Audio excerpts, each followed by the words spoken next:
Os antigos egípcios celebravam mais a morte e a religião do que a vida e o que ela representava. Os seus deuses eram muito cultuados a partir da esfera do mundo dos mortos. A equipe do programa Evidências hoje veio à cidade de Luxor e você conhecerá duas grandezas do passado que celebravam a religião e a morte. Vamos começar pelo templo de Karnak. Esse templo figurou na antiguidade desde a época da 18ª dinastia, que é a dinastia segundo a qual nós acreditamos aconteceu o êxodo mencionado na Bíblia. E esse templo aqui fulgurou justamente naquela época. Você conhecerá como eles pensavam a vida, a filosofia dos egípcios. Estas e outras informações você terá no programa Evidências, especial gravado no Egito. Evidências, temporada especial, Egito.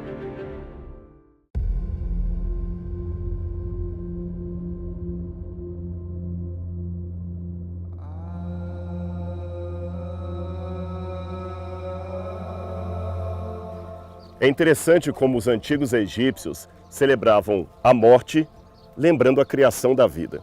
Isto mesmo, porque eles também tinham várias mitologias, várias cosmologias que mostravam como o mundo foi criado, como era o mundo, cosmologias e cosmogonias.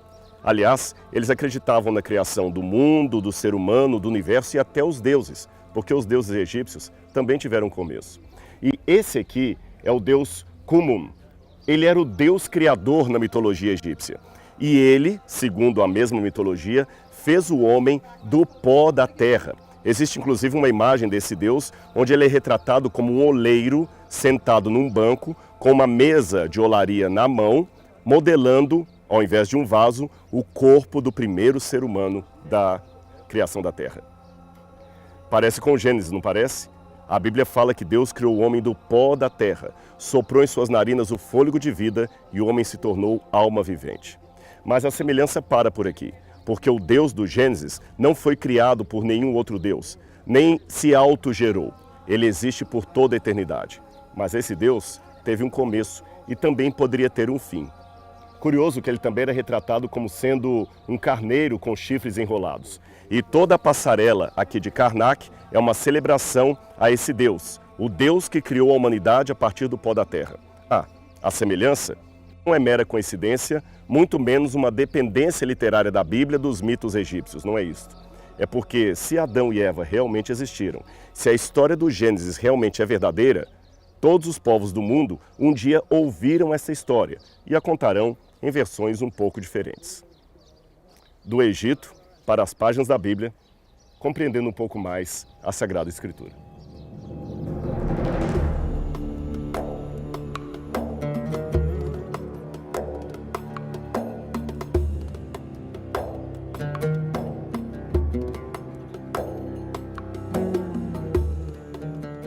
O complexo de Karnak é muito grande. Na verdade, são 6 pilares, eles chamam de pilares, que ficam nessa direção e tem mais 4 pilares que ficariam indo de leste para oeste. É um lugar realmente grandioso. E aqui tem faraós, estátuas de vários períodos. Por exemplo, Tutankhamon está aqui, o famoso Ramsés II está aqui também. E há pessoas do mundo inteiro que vêm visitar esse lugar aqui. É fantástico, o colorido de sons, de imagens, de sotaques, guias falando em inglês, coreano, português, italiano, várias línguas aqui. É uma verdadeira Torre de Babel. E nós estamos aqui para conhecer que detalhes podemos aprender deste lugar para entender melhor a história egípcia e, ao mesmo tempo, aquelas correlações que existem entre a história egípcia e a história da Bíblia Sagrada. Um deles está logo aqui atrás, que eu quero mostrar para você, essa pedra enorme aqui. Essa pedra é mencionada no Novo Testamento. Talvez você não esteja ligando qual passagem. Ela está no episódio em que Jesus vai à casa de Simão e ali Maria Madalena chega com um frasco de perfume, o nardo. Já mencionei isso nos outros programas. E aquele nardo, que era um perfume preciosíssimo, importado do Egito, vinha num vaso de alabastro. O alabastro também é uma pedra típica daqui e era importada do Egito. Então nós temos aqui justamente o alabastro. Várias pedras, vários vasos foram feitos disso aqui. E isso aqui data de pelo menos 1.400 anos antes do nascimento de Jesus.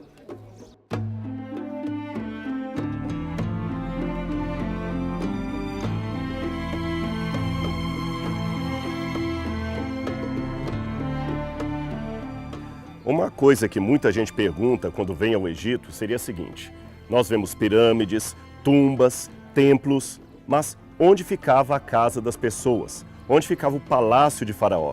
E esses realmente nós não temos para mostrar. Por quê? A resposta está aqui nos meus dois lados. Você tem aqui à minha esquerda uma fabricação de tijolos de adobe. Um detalhe curioso que nos lembra a Bíblia é que o tijolo é feito, você pode ver nos detalhes, tendo ainda na argamassa palha.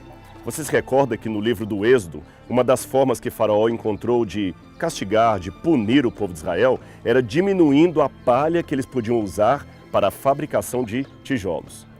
As casas eram feitas de tijolos, não apenas as casas dos pobres, até mesmo a casa dos mais ricos, dos nobres, dos faraós.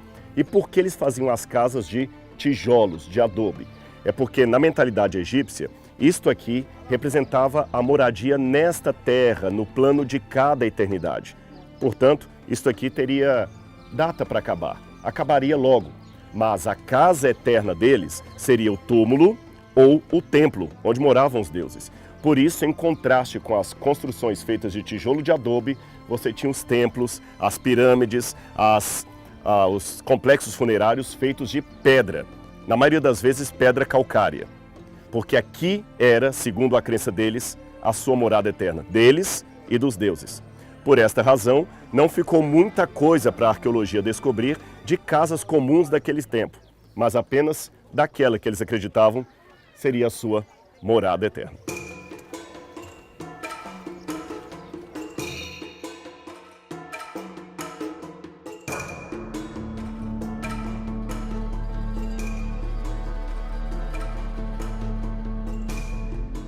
A alma de um morto, segundo os egípcios, poderia voar, correr, andar ou até remar para o campo de juncos em um navio, conforme indica outro antigo poema egípcio. Uma rampa para o céu é construída para ele, para que ele possa subir ao céu. Ele sobe sob a fumaça de uma grande expiação. Ele voa como um pássaro que se assenta, como um besouro em um assento vazio no navio de Ra. Ali viverá para sempre ao lado dos deuses. É claro que um complexo gigantesco como este não podia faltar à figura dele, Ramsés II, o mais famoso faraó de todo o Egito. Ele gostava de ter o seu nome estampado em todas as colunas, templos, santuários. Tudo que fosse grandioso no Egito deveria ter o nome de Ramsés, ainda que ele não fosse o responsável último por aquela construção. Aqui está a sua estátua e aos seus pés Nefertari, a sua esposa.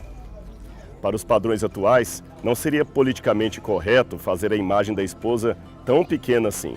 Mas naquela época tão patriarcal, você percebe o predomínio dos homens sobre o poder, sobre a cultura, sobre a geografia local. Mas isto não significa que as mulheres também não tenham tido o seu papel.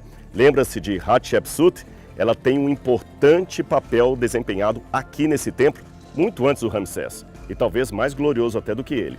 Daqui a pouquinho nós mostraremos para você também a construção de Hatshepsut nesse lugar. Daqui a pouco.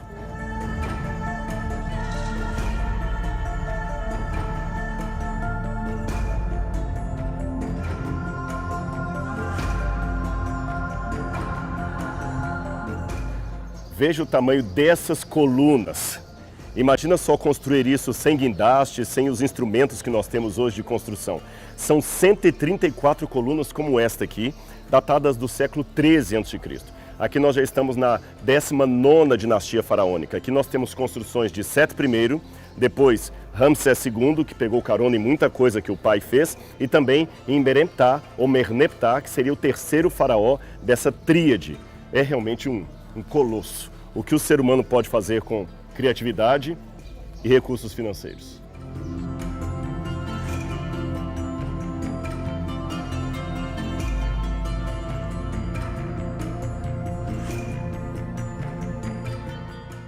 Se ver essas colunas já é algo de tirar o fôlego hoje, imagine no passado. Ali no teto ainda é possível ver as cores naturais com as quais as colunas foram pintadas, ou seja, tudo isso aqui era pintado, era multicolorido. E além de mais de 100 colunas que eu apresentei para você, todas grandes aqui, havia também um segundo piso lá em cima, As escadarias que davam acesso a esse andar desapareceram. Mas imagine que aqui havia um fluxo de pessoas e lá em cima também realmente era algo colossal. A expressão que usamos até hoje, construção faraônica, tem sua razão de ser. E com uma curiosidade, eles não utilizavam cimento. Esse cimento, essa argamassa que você vê aqui, ela é moderna para proteger a coluna. Afinal de contas, são 3.400 anos de construção. Mas, originalmente, as colunas eram do tipo que eles chamam de macho e fêmea. Havia uma parte que se fixava na outra com 2 buracos e a parte de cima se encaixava. E assim o encaixando de bloco por bloco até o topo, lá em cima.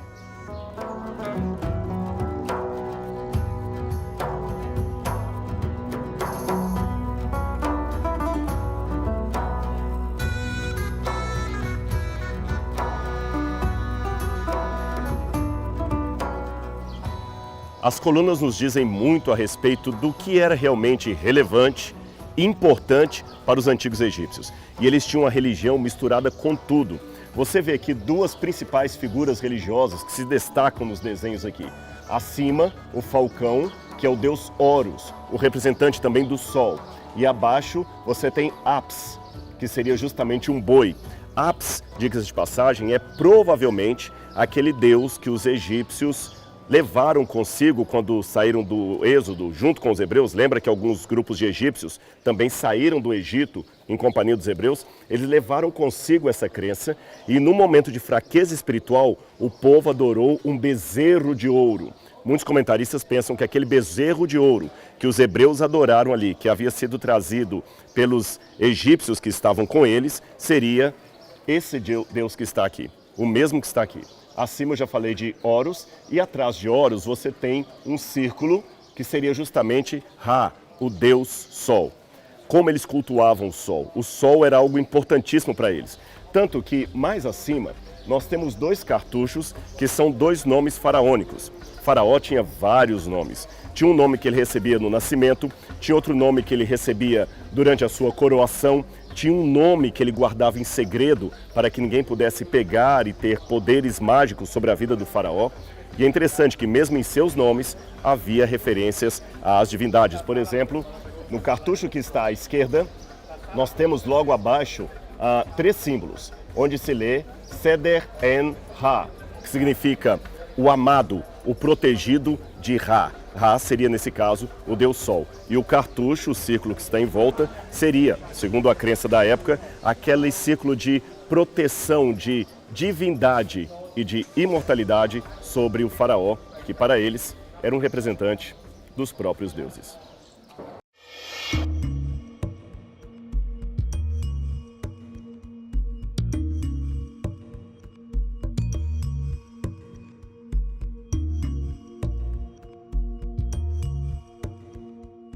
A Bíblia Sagrada menciona o Egito em diversas situações, em diversos episódios, envolvendo muitos dos personagens da história sagrada. Abraão teve relação com o Egito, Moisés, o próprio Jesus veio ao Egito quando era bebezinho. E uma história que a Bíblia conta é de um faraó que muitos críticos acreditavam que nunca tinha existido, senão no imaginário do escritor bíblico. O seu nome, Sisac, ou como diz em hebraico, Shomshek. Mas a arqueologia, graças às escavações aqui no Egito, em especial aqui nesse templo, descobriram a comprovação histórica desse faraó. Ele está logo atrás de mim aqui. Esta parede toda é feita em homenagem ao faraó Sisac e às suas conquistas. Você vê que Sisac está justamente segurando pelos cabelos os seus inimigos e todos eles estão em desespero embaixo da sua mão e sob a tutela do seu governo. Mais abaixo, a parede está repleta de nomes de 187 cidades e países que foram conquistados por Sisac. Aliás, a história da conquista de Sisac está na Bíblia Sagrada. Veja o que a Bíblia diz a seu respeito. Depois que Roboão se fortaleceu e se firmou como rei, ele e todo Israel abandonaram a lei do Senhor. Por terem sido infiéis ao Senhor, Sisac, rei do Egito, atacou Jerusalém no 5º ano do reinado de Roboão. Segundo Crônicas, capítulo 12, versículo 1 e 2. Agora, o curioso é que quando olhamos o close dessas imagens dos conquistados, você percebe que tem um arco em torno deles, como se fosse um cartucho, mas lembrando que o cartucho é o símbolo da vida eterna, este aqui não podia ter uma linha contínua como nos cartuchos faraônicos, por isso ela está picada, como se fosse uma maldição eterna, uma vergonha eterna. Acima do cartucho você tem o rosto dos principais monarcas das cidades amarrado com as mãos para trás e dentro do cartucho o nome da cidade conquistada. 3 cidades nos chamam a atenção. Uma delas, a cidade de Beit Shean, mencionada na Bíblia Sagrada. As demais também são cidades que fazem parte do território de Israel e Judá. Estas cidades estão na lista da conquista de Shonshek, ou Sisac, e são citadas no texto bíblico que acabamos de mencionar. Como você vê, das pedras para a história, passando pelo texto bíblico, vemos a arqueologia confirmando cada detalhe da história dita na Sagrada Escritura.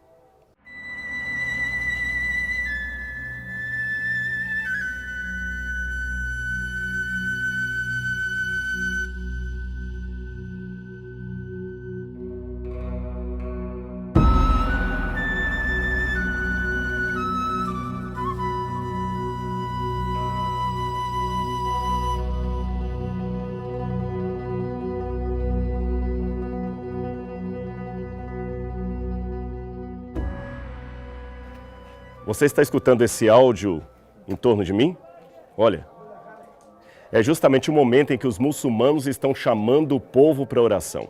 O Egito é um país oficialmente muçulmano. Há grandes mesquitas, enormes mesquitas, um número grandioso de mesquitas por todos os lados. E esse é o momento da oração deles. Agora você vê como é que o tempo muda as culturas. Hoje o que predomina aqui é a religião muçulmana, mas no passado era a religião do faraó. E cada faraó que passava, é claro, deixava o seu emblema, a sua logomarca, o seu deus patrono. Atrás de mim nós temos 2 obeliscos que você pode ver.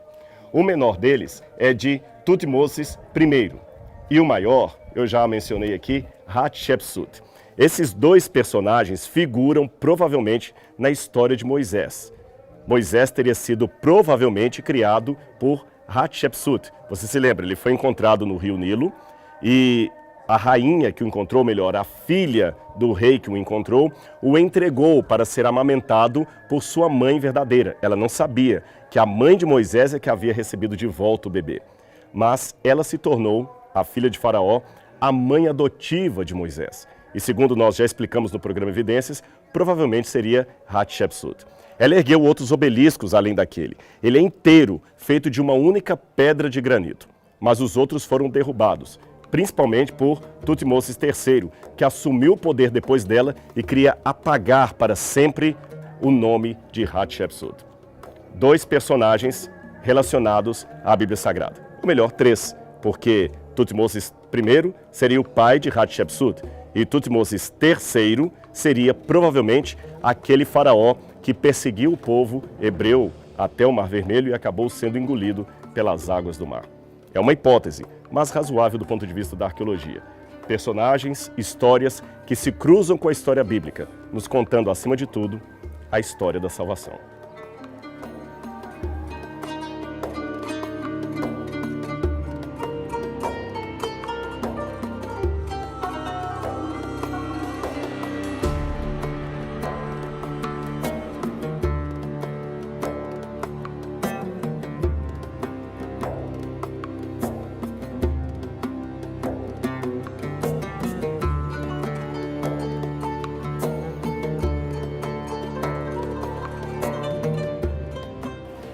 Esse santuário aqui já não é da época egípcia, mas da época grega. Dizem que ele foi construído na época de Alexandre o Grande. Eu estou falando do 4º século a.C. O que chama atenção aqui é que ele é todo de granito, uma pedra não comum para santuários egípcios. Eles geralmente usavam outra pedra, eles usavam calcário principalmente. Mas esse aqui não, ele é todo de granito. Você tem um altar aqui e você tem o céu desenhado ali. É interessante que eles desenham as estrelas. E como é curioso poder ver ainda a cor celeste do céu como foi pintado naquela época. Alexandre o Grande também era um devoto do deus Amon-Ra. E alguns acreditam que havia um oráculo egípcio que havia previsto que Alexandre seria um grande monarca. E ele acreditou naquilo, ficou muito contente. Aliás, o encontro com esse oráculo egípcio Foi o que deu forças emocionais e psicológicas a Alexandre para continuar sua batalha. Alexandre, no entanto, era um homem atormentado pelo seu passado, atormentado pelos seus traumas, tanto é que se você estudar a história das conquistas de Alexandre, você vê que ele sempre vai cada vez mais longe da Macedônia e nunca volta. Ele acaba morrendo na Babilônia. Aliás, o Império de Alexandre não teve uma capital, uma estratégia de impostos como os romanos, como os persas. Não, foi um reino apenas de conquista, tomada e nunca voltar. Quantos na vida são como Alexandre o Grande? Estão fugindo dos seus medos, dos seus anseios, estão sempre indo à frente, à frente, à frente e nunca voltam. Esse altar, esse santuário aqui me faz pensar na importância de, às vezes, voltar e enfrentar um pouco os nossos fantasmas. Coisa que o grande Alexandre Magno, parece que não aprendeu.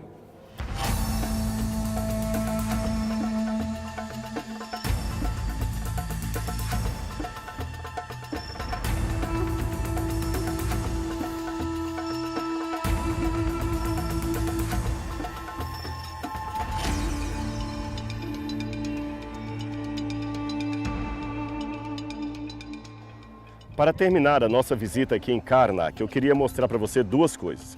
Primeiro, já fiz menção dos obeliscos de Hatshepsut. Este é um desses, que está caído aqui, quebrado, inteiramente feito de granito. Agora, chama a minha atenção uma coisa. Você tem aqui duas figuras entrelaçadas, você pode perceber? Elas estão deitadas, é claro, porque o obelisco está caído. O primeiro homem que aparece é o deus Amon. E logo em seguida, uma mulher. É interessante que essa mulher está com feições masculinas, como se fosse um faraó. Alguns dizem que seria a mãe da Hatshepsut. O fato dela estar com os pés entrelaçados aos pés do deus significa que o que sair desta união será humano, mas ao mesmo tempo divino. Assim, Hatshepsut conseguia emplacar uma política de que ela era a filha direta do deus Amon. Outra teoria, ligeiramente diferente desta, mas com o mesmo propósito, diz que a figura seria da própria Hatshepsut, que se colocaria como a esposa divina do grande deus Amon. Seja a esposa ou a filha, ela tinha que se emplacar como faraó homem e como divina. É lógico, eles sabiam que era uma mulher que estava no trono, mas ela tinha que usar até a barba postiça. Quando contamos a história de Moisés, você se lembra que mencionamos a vida dela e como ela fez para assumir o trono do Egito.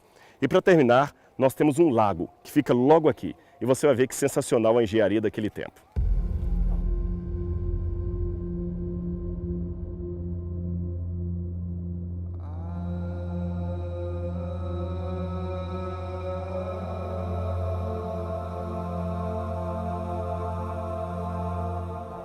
Aqui atrás está essa engenharia da arquitetura antiga. Essa piscina enorme, ou esse lago artificial em forma retangular, foi produzido na época da 18ª dinastia faraônica. Qual a função litúrgica ou antropológica desse lago aqui dentro do complexo dos templos? Bom, uma função que alguns pensam seria porque o Nilo, na época, tinha a cheia. E havia duas coisas no Nilo que podiam prejudicar a agricultura. Uma delas era a escassez d'água, a outra era o excesso d'água. Quando o rio ficava muito cheio e sangrava, isso também atrapalhava a agricultura. Então o que eles faziam para baixar um pouco artificialmente o nível do rio Nilo? Em alguns pontos eles faziam canais artificiais e enchiam certos açudes de água e assim controlavam o nível da água. A outra teoria, apresentada por um amigo que eu tenho aqui no Egito, que estudou muito egípcio, ele é guia aqui há muitos anos, a gente o chama de Benjamin, porque o nome árabe dele é um pouco complicado para nós. O Benjamin me trouxe uma outra hipótese que também é razoável. Como os sacerdotes do templo ficavam confinados aqui dentro, e imagina o calor que faz, e eles precisavam banhar-se no rio Nilo, não apenas para espantar o calor, mas para fazer um banho ritualístico, já que eles não podiam ir ao Nilo, aqui havia uma forma de trazer o Nilo até eles, porque este lago artificial era preenchido com águas do rio Nilo.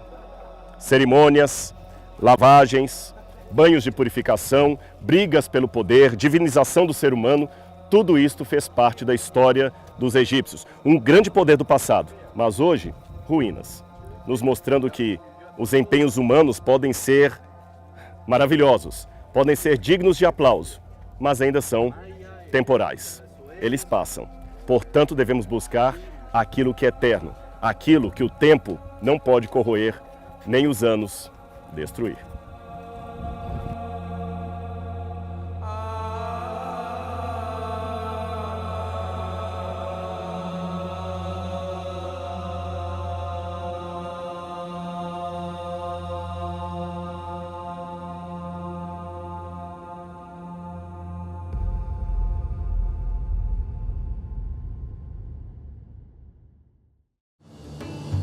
Semana que vem no Evidências.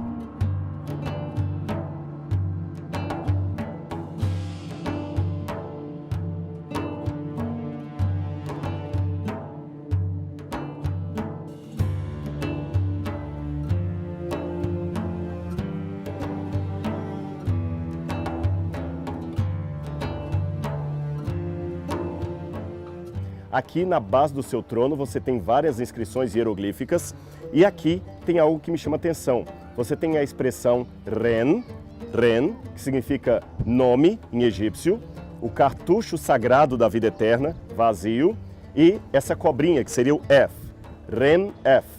Significava que o seu nome, o nome dele, dure para sempre. A importância do nome para os egípcios era muito séria, era muito alta. Era no nome que estava a vida da pessoa. Apagar o nome de uma pessoa significava dar-lhe morte eterna. E abaixo do seu nome, com o desejo que este seja eterno, você tem mais uma vez vários inimigos de Faraó, todos amarrados e o nome das cidades capturadas logo abaixo. Esta cena aqui, dos inimigos abaixo do trono de Faraó, me faz lembrar uma passagem bíblica, onde Deus exatamente é ilustrado como sendo um grande monarca sob cujos pés estão os inimigos.